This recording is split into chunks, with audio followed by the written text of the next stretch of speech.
அல்லாஹ்வுக்கு பிரியமான வார்த்தை, நீங்கள் சொல்வதற்கு இலகுவான வார்த்தை. மீசானில் அந்த வார்த்தையை போட்டால் நன்மை தட்டு அதிகரிக்கும். அந்த அளவுக்கு சக்தி வாய்ந்த வார்த்தை எதுவென்று உங்களுக்கு நான் கற்றுத்தரவா?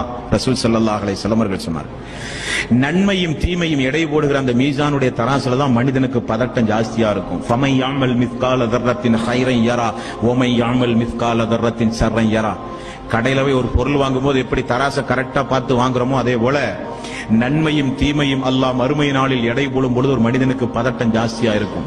எங்க தீமை தட்டு அதிகரித்து நரகத்துக்கு போயிருவோமோ, அல்லது நன்மை தட்டு அதிகரிச்சா பரவாயில்லையா இப்படியாவது சொர்க்கத்துக்கு போயிடலாம்ங்கிற பதட்டம் ஜாஸ்தி உள்ள நேரம் அந்த நேரம். அந்த இடத்தில் ரசூல் ஸல்லல்லாஹு அலைஹி வஸல்லம் அவர்கள் அதற்கு நமக்கு ஒரு வழிமுறையை சொல்லித் தருகிறார்கள். அல்லாஹ்வுக்கு பிரியமான வார்த்தை, மீசான் என்ற தட்டில் அந்த வார்த்தையை அல்லாஹ் போட்டான் என்றால் நன்மை தட்டு அந்த அளவுக்கு அதிகரிக்கும். ஆனால் நீங்கள் சொல்வதற்கு இலகுவான வார்த்தை. என்ன வார்த்தை? சுபஹானல்லாஹி வ பிஹம்திஹி சுபஹானல்லாஹில் அஸீம். சுபஹானல்லாஹி வ பிஹம்திஹி சுபஹானல்லாஹில் அஸீம். அனுமதிக்கப்பட்ட திக்ருகளை நம்முடைய மக்களுக்கு, நம்முடைய மனைவிமார்களுக்கு, நம்முடைய நண்பர்களுக்கு, நம்முடைய சமூகத்திற்கு எத்தி வைக்காத காரணத்தினால் தானே பல்வேறு கராத்தா ஸ்டைல் எல்லாம் திக்ருகள் வந்திருக்குது. குங்ஃபு ஸ்டைல்ல, கராத்தா ஸ்டைல் எல்லாம் திக்ருகள் ஏன் வந்தது?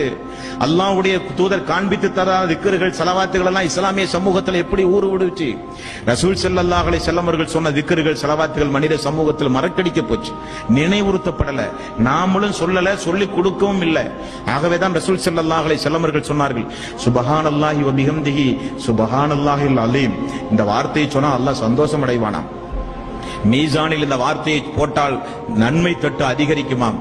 நாமெல்லாம் சொல்வதற்கு மிக மிக இலகுவான வார்த்தையாம் ரசூல் ஸல்லல்லாஹு அலைஹி வஸல்லம் அவர்கள் சொன்னார்கள். மேலும் அந்த வார்த்தைக்கு இன்னொரு சிறப்பும் உண்டு. யார் சுபஹானல்லாஹி வ பிஹம்திஹி என்று சொல்லுகிறார்களோ அவர்களுக்கு அல்லாஹ் சொர்க்கத்தில் ஒரு பேரித்தம் மரத்தினுடைய ஒரு மரத்தை அல்லாஹ் நட்டி வைக்கிறான். எவ்வளவு தூரம் நீங்கள் சொல்லுகிறீர்களோ அந்த அளவுக்கு சொர்க்கத்தில் உங்களுக்குரிய இடத்தில் அந்த பேரித்தம் மரக்கன்று உங்களுக்காக வேண்டி இருக்கும் என்று ரசூல் ஸல்லல்லாஹு அலைஹி வஸல்லம் அவர்கள் சொன்னார்கள்.